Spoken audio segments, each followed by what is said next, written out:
Hi, I'm Eric Lund, and I'd like to talk to you about sensor data fusion. It sounds complicated, but the results are around us every day and very easy to use. Take weather maps, for example. Here's one that fuses a precipitation map with a temperature map to generate one map that shows where it's raining, sleeting, and snowing. Here's another that shows where tornadoes are most likely to occur. What Precision Ag needs is a way to take the stack of maps and generate an actionable map, like this nitrogen risk map. One of the ways that nitrogen can be lost is through denitrification, which happens in waterlogged soils. So the risk factors are heavy clay soil throughout the profile and depressional or concave areas. Venn diagrams are effective ways of showing that there can be single risk factors and dual risk factors, and even areas where all three risks overlap. So it would be this highest risk area that we'd want to go and take a soil sample and do our extra level of investigation for denitrification. So here's an Iowa field. We'll show how this works on as an example. This Iowa field has heavy clay soils in parts of the field. We want to focus on the heaviest. This field has rolling topography. The green areas in this field are the depressional ones. And when we overlay both maps, we can see that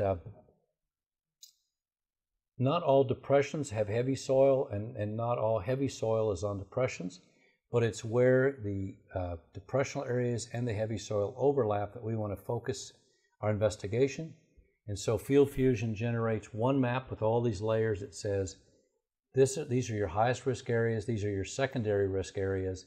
If you're going to go take a sample or other investigation, these would be the places to do it. One of the most popular FieldFusion maps fuses CEC and organic matter, and the result is a map that excels for zone sampling and for variable rate seeding. Here's an example from an Illinois field. So this field, like a lot of Corn Belt fields, has some areas that have heavy clay, heavy black clay that's heavy clay and high organic matter. It's kind of pictured here by the soil samples. It also has areas of the field that have less clay, more of a silty soil, and low organic matter, more of a droughty type soil, as evidenced by that picture. This field also has what we see quite often in the Corn Belt, where there's some eroded areas that have heavy clay, but it's not the dark, black, nice clay that's highly producing. It's an eroded, low organic matter clay, as pictured here, and is shown where the red circle is on the organic matter map. And this field also has areas that have siltier soil, but higher organic matter.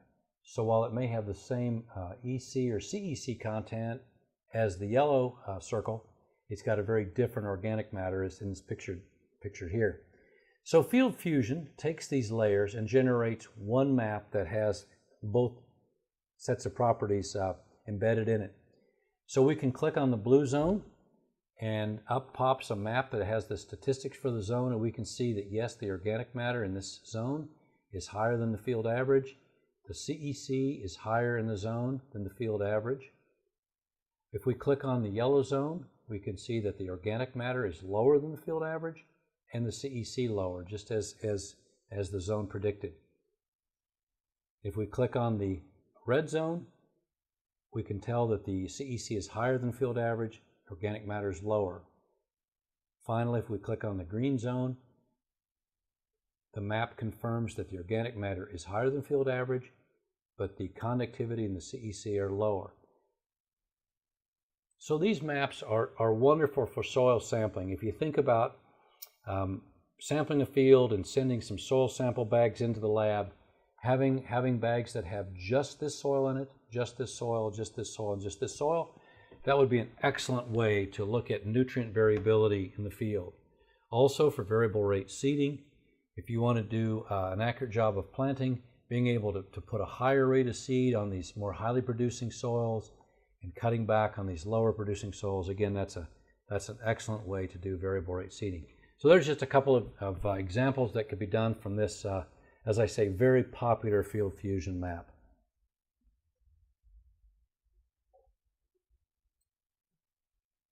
A FieldFusion map that uses 3 layers of Veris data is one that's used for managing iron deficiency chlorosis, or IDC, IDC affects crops in high pH, heavy clay, depressional areas of the field.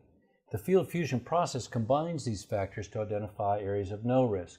So if we look at this Iowa field, we can click on the green zone, and this is a no risk area. The pH is low, it's 5.48, so no risk of iron deficient corrosis. Could be an area that needs some lime. If we click on the next level of green, again, very low risk, the pHs are not high. And as we move up into these more single and dual and triple risk factors, we click on the orange.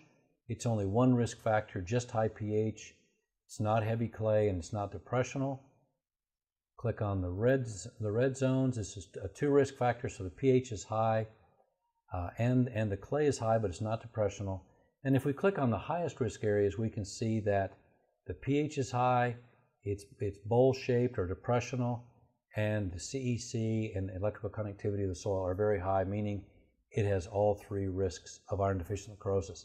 So this map would allow a grower to be able to very site-specifically apply things like chelated iron, which is an expensive amendment to apply, only where the highest risk factors are present.